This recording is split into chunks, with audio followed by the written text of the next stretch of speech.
नमस्कार दोस्तों, कैसे हैं आप लोग। दोस्तों 2024 का ये मेरा पहला कथा है। 2024 आ गया है, नववर्ष आ गया है, इसलिए आप सभी लोगों को नववर्ष की ढेर सारी शुभकामनाएं। महादेव आपकी हमारी सारी मनोकामनाओं को पूर्ण करे, सबको स्वस्थ रखे, मस्त रखे और जीवन में खूब उन्नति करे। ऐसा महादेव जी सबको आशीर्वाद प्रदान करे, ऐसा हम दिल से प्रार्थना करते हैं। तो चलिए आज हम आप लोगों को फिर से एक नई कथा सुनाते हैं। आज हम आप लोगों को 3 बहुओं की कथा सुनाने जा रहे हैं कि कैसे 3 बहू अपनी सास को परेशान की, क्योंकि उसकी सास शिव शिष्या बनी थी, शिव को अपना गुरु बनाई थी। तो अपनी सास को पसंद नहीं करने लगी तीनों बहू, और देखिए उसको कितना सताई। फिर देखिए महादेव जी के कृपा से तीनों बहू कुतिया बन गई, तीनों बहू कुतिया बन गई। इसीलिए कहते हैं कि दुखिया को न सताए ये, दुखिया देगी रोए, और जो दुखिया के मुखिया जगे तो तेरी गति क्या होए। तो देखिए तीनों बहू का क्या गति हुआ। कथा बहुत सुंदर है, अंत तक सुनिएगा, क्योंकि जानते ही हैं कोई भी कथा हो आधा अधूरा नहीं सुनना चाहिए। कथा जब पूरा सुनते हैं तभी उसका पूरा फल मिलता है और समझ में भी आता है, इसीलिए कथा अंत तक सुनिएगा। तो चलिए ज्यादा बात नहीं करते हुए सुंदर सी कथा शुरू करते हैं।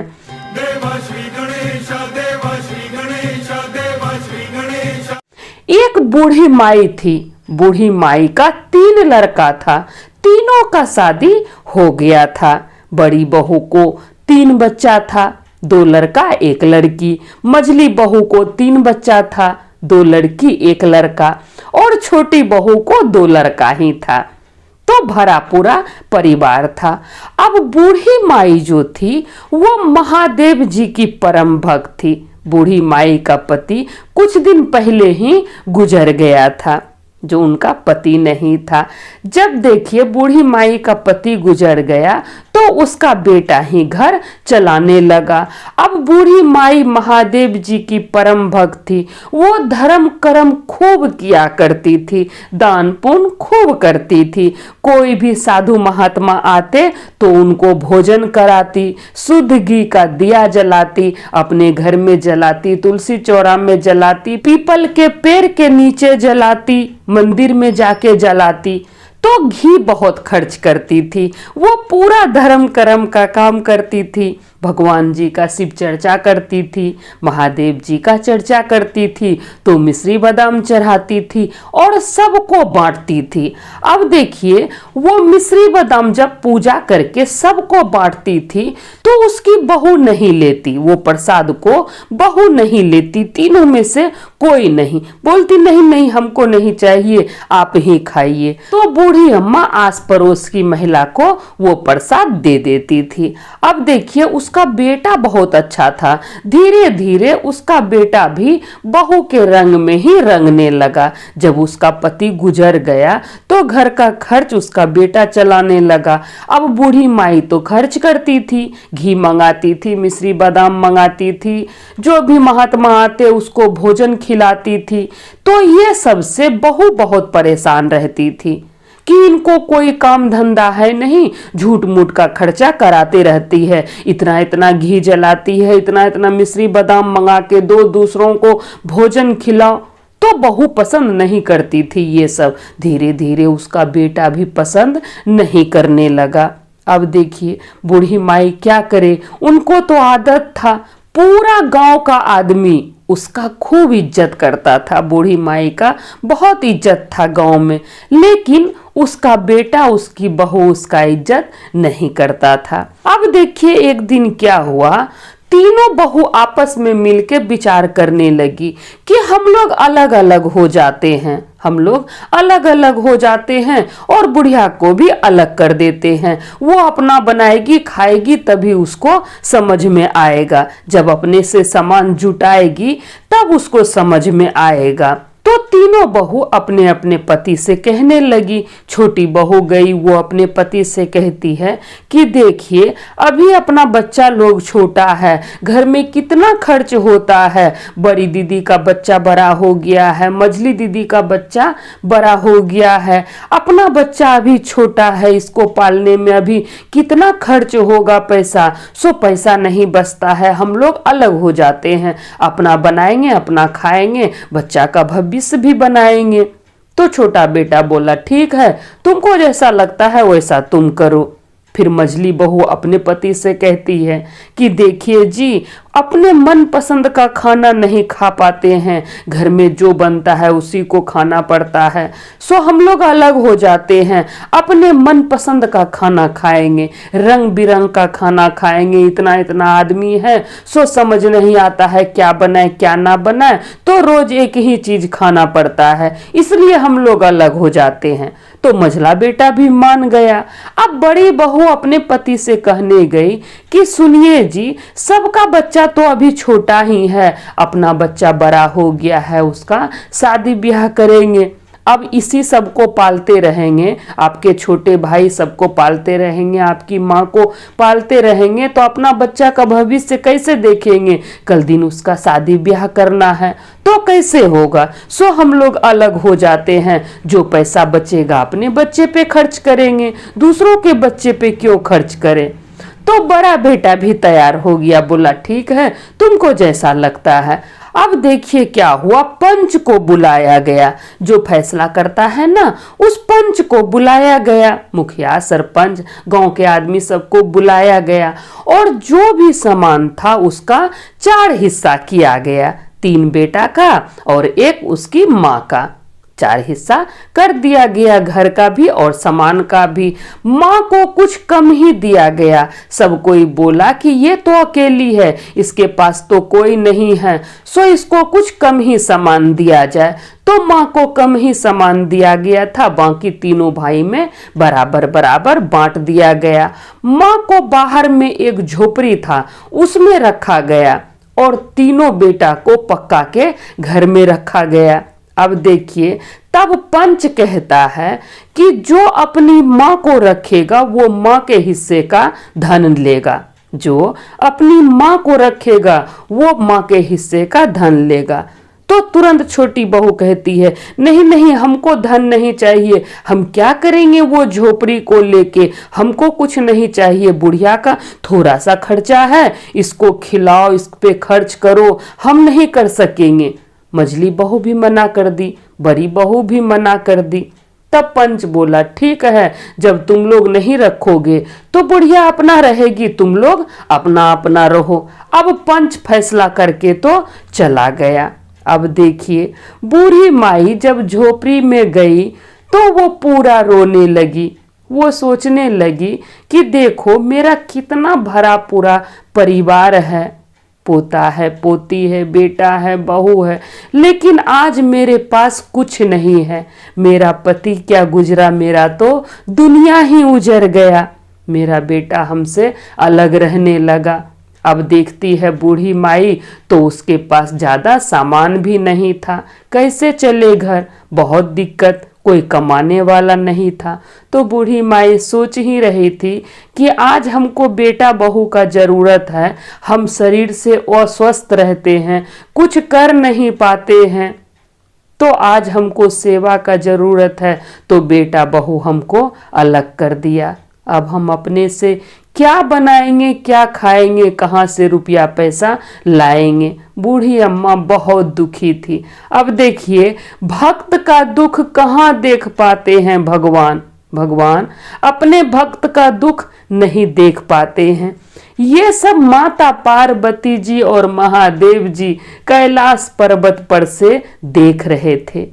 घर का बंटवारा होते हुए बूढ़ी माँ को रोते हुए माता पार्वती जी और महादेव जी कैलाश पर्वत से देख रहे थे। भगवान जी से क्या छुपा रहता है, अपने भक्तों का दुख भगवान से छुपा नहीं रहता है, भगवान को बताने की जरूरत नहीं है, उनको सब पता है। तब देखिए माता पार्वती कहती है कि प्रभु ये आपकी इतना भक्ति करती है और देखिए इसके जीवन में कितना दुख आ गया है, इसका दुख दूर कर दीजिए प्रभु, इसका दुख दूर कर दीजिए। अब देखिए माता तो ममतामयी होती है, तो माता महादेव जी से जिद करने लगी। तो महादेव जी बोले ठीक है। फिर देखिए महादेव जी क्या किए, एक नौजवान का रूप धारण करके, सांवला सा चेहरा, एकदम हट्टा कट्टा मजबूत, बहुत ही खूबसूरत, घुंघरेला घुंघरेला बाल, महादेव जी अपना रूप धारण करके बूढ़ी माई का फाटक खटखटाए, बूढ़ी माई का झोपड़ी खटखटाए। अब जैसे बूढ़ी माई का झोपड़ी खटखटाए तो बूढ़ी माई आंख पोंछते हुए बाहर निकली। तो पूछती है कि तुम कौन हो बेटा, तुमको हम नहीं पहचानते हैं। तब नौजवान कहता है कि बुआ दादी आप हमको नहीं पहचानी। तो बूढ़ी अम्मा कहती है नहीं, हम तुमको नहीं पहचाने। तब वो लड़का कहता है कि बुआ दादी हम आपके नैहर से आए हैं, आपका जो भतीजा है ना उसका बेटा का बेटा हम हैं, आपके नैहर से आए हैं। हम लोग को पता चला कि आपके घर में बंटवारा हो गया है, आपको कोई रखने के लिए तैयार नहीं है, इसलिए हम आपके लिए ढेर सारा राशन का सामान लेके आए हैं। तो बूढ़ी माई पूरा खुश हो गई। बूढ़ी माई उसको बैठाई और बूढ़ी माई गुड़ लाके दी और एक गिलास पानी दी। तब बोली कि देखो बेटा, हम तुमको नहीं पहचानते हैं, अब हम अपना नैहर कहाँ जा पाते हैं, माँ के घर कब का छूट गया, माँ बाप मर गया, भाई भौजाई मर गई, तो अब मेरा छूट गया, हम तुमको नहीं पहचानते हैं, लेकिन तुम लोग अभी भी हमको इतना प्रेम करता है, मेरे नैहर का लोग अभी भी हमको चाहता है। तो ये सोच के भी बूढ़ी माई और रोने लगी। तो गुड़ लाके दी और पानी लाके दी कि बेटा ये गुड़ खा लो, पानी पी लो, अभी तो मेरे पास कुछ नहीं है। तब नौजवान कहता है कोई बात नहीं है, आप चिंता मत कीजिए, हम यहीं पास के ही गांव में रहते हैं, आपका दोनों समय का खाना आपके पास आ जाएगा, आपको चिंता नहीं करना है, आपको कोई भी चिंता नहीं करना है, दोनों समय का भोजन आपके पास अपने आप आ जाएगा, हम किसी के द्वारा रोज भेज दिया करेंगे। बूढ़ी माई उसको खूब आशीर्वाद दी, वो प्रणाम किया और वहां से चला गया। नौजवान जो महादेव जी का रूप धारण करके आए और वो अपना नाम भोला बताए थे, वो अपना नाम बूढ़ी माई को भोला बताए थे। जब बूढ़ी माई उसका नाम पूछे तो वो बोले कि मेरा नाम भोला है, सो आपके मैके से हम आए हैं। तो अब देखिए वो नौजवान तो वहां से चला गया। अब रोज बूढ़ी माई के घर दोनों टाइम भोजन आने लगा। जब भोजन आया बूढ़ी माई के पास तो बूढ़ी माई पहले भगवान को भोग लगाई, फिर अपना खाई, और जब खोल के देखती है संदेश, जो संदेश नौजवान लेके आया था, जब वो खोल के देखती है तो उसमें ढेर सारा राशन का सामान है, चावल है, आटा है, दाल है, साग है, सब्जी है, मिश्री बादाम है, घी है, जो जो बूढ़ी माई को चाहिए होता वो सब था उसमें, जो जो बूढ़ी माई को चाहिए था वो सब था उसमें। बूढ़ी माई के आंख में फिर आंसू आ गया। अब बूढ़ी माई अच्छे से अपना जीवन बिताने लगी, उसी तरह ब्राह्मण को खिलाती, जो भी महात्मा आते उसको खिलाती, घर में पूजा पाठ कराती, शिव चर्चा करती, पास पड़ोस की महिला आती, बूढ़ी माई वो प्रसाद लेके जब शिव चर्चा करती तो प्रसाद लेके जाती अपने बेटे बहू को देने के लिए, तो बेटा बहू नहीं लेता, बेटा बहू कहता कि आप मेरे घर में घुसने के लिए ये सब नाटक कर रही हैं, हम लोग को प्रसाद लाके दे रही हैं, नहीं चाहिए आपका प्रसाद, हमको आपका प्रसाद नहीं चाहिए। तो बेटा बहू उसका प्रसाद नहीं लेता और आसपास की महिला लेती थी। गांव में उसका खूब इज्जत था, सिर्फ घर में ही उसका इज्जत नहीं था। तो बूढ़ी माई का अच्छे से कट रहा था दिन। पहले तो बूढ़ी माई को दिक्कत होता था, अब बूढ़ी माई को कोई दिक्कत नहीं था। बूढ़ी माई सोचने लगी कि चलो जो हुआ अच्छा ही हुआ, परमात्मा सब देखते हैं। बूढ़ी माई पहले से ज्यादा अच्छे से रहने लगी। अब बूढ़ी माई को टाइम टू टाइम खाना मिलने लगा और इतना स्वादिष्ट खाना कि बूढ़ी माई को लगता कि ऐसा खाना तो हम आज तक नहीं खाए थे। रोज कोई आदमी आता, खाना रख के चला जाता था, तो बूढ़ी माई वही खाना खाती। अब धीरे धीरे बूढ़ी माई का शरीर लगने लगा। पहले पतली दुबली थी, अब अच्छा अच्छा चीज खा रही थी, तो बूढ़ी माई गोलगाल होते जा रही थी, चिकन होते जा रही थी। तब उसकी बहू लोग देखती है कि हम तो सोचे थे कि इसको खाना नहीं मिलेगा, अपने हाथ से खाना बना के जला पका खाएगी, बीमार होगी तो जल्दी स्वर्ग सिधारेगी और इसका जो झोपड़ी है उसका 3 हिस्सा करके हम लोग ले लेंगे। लेकिन ये तो दिन प्रतिदिन जवान और सुंदर होते जा रही है, गोलगाल होते जा रही है, स्वस्थ होते जा रही है। समझ नहीं आ रहा है, हमारे घर में तो कमाने वाला है फिर भी नहीं पुरता है और वहां पर कोई कमाने वाला भी नहीं है। बुढ़िया को तो कोई कमा के भी देने वाला नहीं है, फिर भी बुढ़िया का सब कुछ अच्छे से चल रहा है। उसी तरह दिया जलाती है, घर में, मंदिर में, पेड़ के पास, तुलसी पौधा के पास, सब जगह दिया जलाती है। आखिर कहाँ से लाती है घी, कहाँ से लाती है मिश्री बादाम जो पूजा करती है, महादेव का मिश्री बादाम का भोग लगाती है, पूरा गांव में बांटती है, ये सब कहाँ से आता है? तीनों बहू के समझ में नहीं आ रहा था। अब देखिए एक दिन क्या हुआ, कार्तिक का पूर्णिमा आया तो बूढ़ी माई सोची कि चलो गंगा नहा लेते हैं, गंगा के किनारे मेला भी लगा होगा। वहां 15 दिन का मेला लगता था, तो बूढ़ी माई सोची कि गंगा भी नहा लेंगे और मेला भी देख लेंगे। तो बूढ़ी माई आसपास की महिला से पूछी कि जाओगी मेला देखने के लिए, गंगा नहाने के लिए? तो 2-4 महिला तैयार हो गई। बूढ़ी माई उसके साथ चली गई गंगा नहाने के लिए। जब बूढ़ी माई गई गंगा नहाने के लिए तो तीनों बहू सोची कि चलो देखते हैं झोपड़ी में बुढ़िया के पास क्या सब है। बुढ़िया कहाँ से लाती है उतना उतना सामान, चलो जाके देखते हैं। तो तीनों बहू घुस गई बुढ़िया के झोपड़ी में। अब बूढ़ी माई तो थी नहीं, चली गई गंगा नहाने के लिए। तो तीनों बहू घुस गई बूढ़ी माई के झोपड़ी में। अब जो देखती है झोपड़ी में तो आंख फटा रह गया। देखती है कि झोपड़ी में तो सब कुछ भरा हुआ है, राशन का सामान सब कुछ भरा हुआ है, ढेर सारा घी रखा हुआ है, चावल दाल आटा सब कुछ रखा हुआ है, साग सब्जी सब कुछ रखा हुआ है। तब तीनों बहू आपस में बात करने लगी कि देखो ये बुढ़िया कितनी चतुर है, इसको पहले से पता था कि हम लोग इसको अलग करेंगे, तो ये पहले से ही सब कुछ इकट्ठा करने लगी, चोरी करके सब कुछ इकट्ठा करके रखी है। ये बुढ़िया कितनी चतुर है। तो तीनों बहू क्या की, बुढ़िया का जो सामान था उसको 3 हिस्सा करके तीनों रख ली। तीनों का डब्बा भर गया, इतना सामान था। अब जो मिश्री बादाम था उसमें बूढ़ी माई एक बेलपत्र डाल के रखी थी।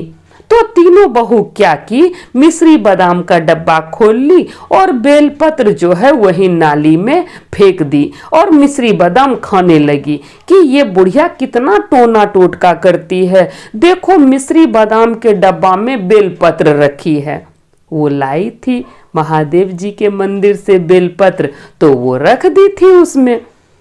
तो तीनों क्या की, वो बेलपत्र उठाई और नाली में फेंक दी और बैठ गई मिश्री बादाम खाने के लिए। अपने बच्चों को भी बुलाई। अब देखिए जैसे सारा बच्चा आया और तीनों बहू उसका मिश्री बादाम खाई, तीनों बहू कुतिया बन गई। बच्चा के आंख के सामने तीनों बहू कुतिया बन गई। अब बच्चा जब देखा कि उसकी माँ कुतिया बन गई, अब बच्चा सब रोने लगा कि अरे माँ ये क्या हो गया, तुम लोग कुतिया कैसे बन गई। पूरा रोने लगा बच्चा सब।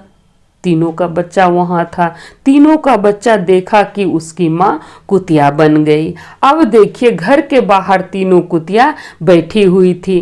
तभी तीनों लड़का आता है बुढ़िया का, तीनों लड़का आया और कुतिया को भगाने लगा। एक दो डंडा भी मारा, लेकिन कुतिया नहीं भाग रही थी। कुतिया अपने भाषा में कह रही थी कि हम आपकी पत्नी हैं, हमको आप क्यों भगा रहे हैं। लेकिन उसका पति तो पहचान नहीं रहा था। एक दो डंडा भी मार दिया, फिर भी कुतिया नहीं भाग रही थी। तभी बच्चा लोग रोते हुए आया और बोलने लगा कि पिताजी ये हमारी माएँ हैं, ये कुतिया बन गई है। ये दादी का मिश्री बादाम चुरा के खा रही थी, बेलपत्र जो है वो नाली में फेंक दी दादी का, और मिश्री बादाम खा रही थी, हम लोग को भी बुलाई। हम लोग के आंख के सामने मेरी माँ लोग कुतिया बन गई। अब तीनों लड़का परेशान, तीनों लड़का बहुत परेशान कि ये कैसे हो सकता है, ये कैसे हो सकता है, कोई इंसान कुतिया कैसे बन सकता है। अब बेटा बहुत परेशान था, तो आसपास की महिलाएं बोलने लगी कि तुम लोग अपनी माँ को बहुत सताया है, तुम्हारी पत्नी और तुम लोग अपनी माँ को बहुत सताया है, उसको खाना नहीं दिया, उसको घर से निकाल दिया, उसका सेवा नहीं किया। उसी का परिणाम है आज जो तुम लोग को मिला है, तुम्हारे कर्मों का ही सजा तुम लोग को मिला है। अब जब तक कि तुम्हारी माँ नहीं आएगी तब तक कुछ नहीं हो सकता है, तब तक कुछ नहीं हो सकता है। अब तीनों बेटा और तीनों बहू जो कुतिया बनी थी और सारा बच्चा घर का जो था, सब दादी का इंतजार करने लगा, बूढ़ी माई का इंतजार करने लगा कि वो कब घर आए और इसका उपाय बताए, कब क्षमा मांगे। अब देखिए उधर जो बूढ़ी माई थी गंगा नहाने के लिए गई, तो वो मेला देखने लगी, उसको वहां बहुत अच्छा लगने लगा। उसका मन तो किया कि यहीं पर एक घर बना ले और यहीं पर रहने लगे। मेरा तो वैसे भी कोई नहीं है, बेटा बहू पोता पोती रहते हुए कोई नहीं है, यहीं घर बनाए और यहीं बस जाए, कितना अच्छा यहाँ पर लग रहा है। एक दिन सोच के गई थी, 8 दिन बीत गया और 15 दिन का मेला था। बूढ़ी माई को वहां बहुत आनंद आ रहा था। तब बूढ़ी माई के साथ जो गई थी महिलाएं, वो सब कहती है कि तुमको अपना पोता पोती का याद नहीं आ रहा है। चलो बेटा बहू नहीं प्रेम करता है, लेकिन पोता पोती तो है। अब जैसे बूढ़ी माई पोता पोती का नाम सुनी, उसके आंख में आंसू आ गया और उसको अपने पोता पोती का याद आने लगा। कहता है ना कि मूड से ज्यादा सूद प्यारा होता है इंसान को, बेटा बेटी से ज्यादा उसका बच्चा प्यारा होता है, पोता पोती नाती नतनी बहुत प्यारा होता है। अब बूढ़ी माई को अपना पोता पोती का याद आने लगा, तो बूढ़ी माई बोली हाँ हाँ चलो घर, अब 8 दिन हो गया है, सो चलते हैं घर। तो बूढ़ी माई आने लगी अपना घर। अब जैसे गांव में घुसी तैसे पता चलता है बूढ़ी माई को कि उसकी तीनों बहू कुतिया बन गई है। तो बूढ़ी माई पूछने लगी कि कैसे कुतिया बन गई है।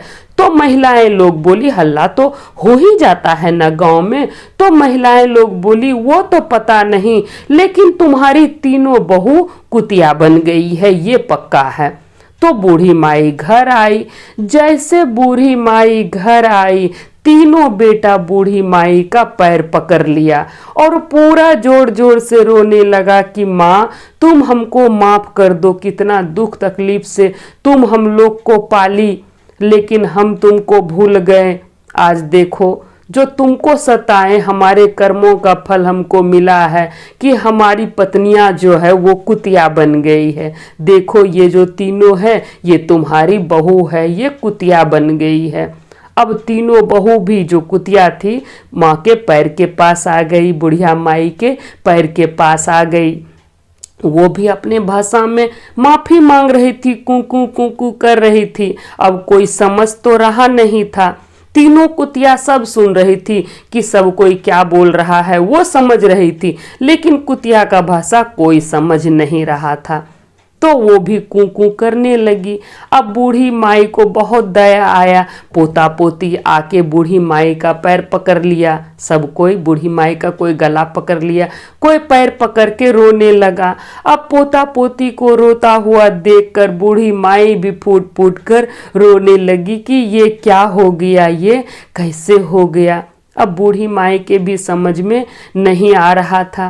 तब पोता पोती बताया कि दादी, मेरी माँ लोग आपके झोपड़ी में गई थी, आपका जितना भी सामान था उसका 3 हिस्सा करके तीनों रख ली, और जो आपका मिश्री बादाम था ना, जो आप प्रसाद चढ़ाती हैं भगवान को, उसमें एक बेलपत्र था, उसको उठा के ये लोग नाली में डाल दी और मिश्री बादाम खाने लगी। इसी वजह से ये कुतिया बन गई। अब बुढ़िया के समझ में सब आ गया था।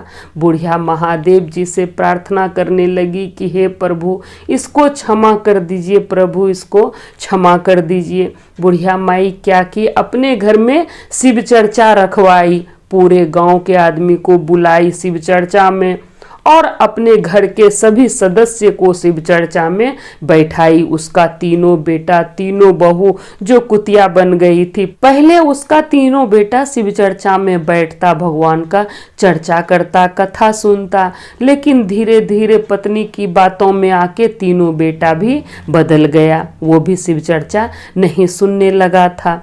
बहू तो सुनती नहीं थी, उसको गुस्सा आता था। तो इस बार देखिए, बूढ़ी माई शिव चर्चा जब रखवाई तो अपने तीनों बेटा को बैठाई, तीनों बहू को बैठाई, जो कुतिया बनी हुई थी, पोता पोती बैठा, गांव के आदमी को बुलाई, जो भी शिव चर्चा करता सब कोई आया और महादेव जी का चर्चा करने लगा। कुतिया पूरा चर्चा सुनी, तीनों बहू पूरा चर्चा सुनी। अब देखिए, महादेव जी से बुढ़िया प्रार्थना करने लगी कि हे प्रभु, मेरी तीनों बहू को क्षमा कर दीजिए। अब शिव चर्चा के प्रभाव से, महादेव जी के कृपा से वो ठीक हो गई। उसको प्रसाद दिया गया खाने के लिए, तीनों कुतिया को। तीनों कुतिया जैसे शिव चर्चा का प्रसाद खाई, तीनों कुतिया फिर से बहू बन गई। अब देखिए, प्रसाद में कितना शक्ति होता है।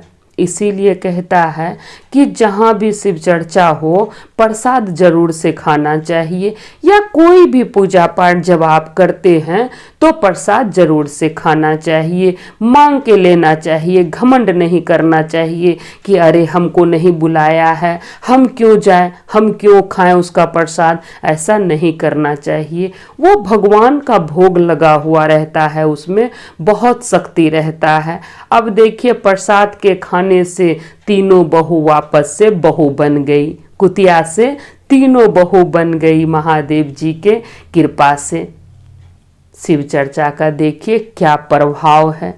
तब तीनों बहू, तीनों बेटा ब्राह्मण को जमाया, ब्राह्मण को बुलाया और उसको जमाया, उसको खिलाया पिलाया। अब जो भी महात्मा उसके घर आता, तीनों बेटा बहू मिलके महात्मा का सेवा करता।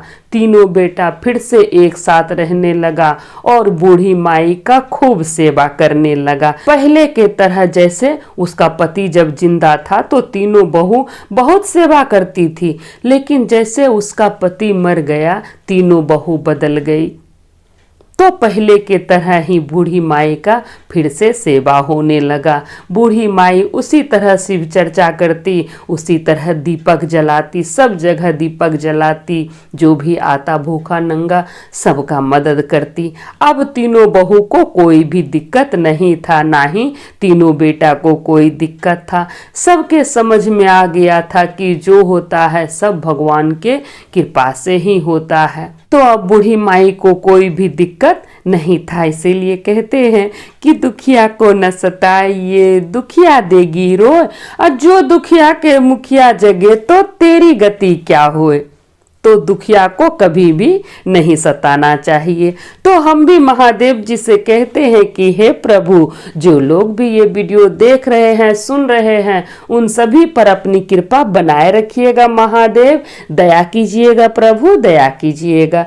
तो सब बोलिए जय महादेव, हर हर महादेव, माता पार्वती की जय।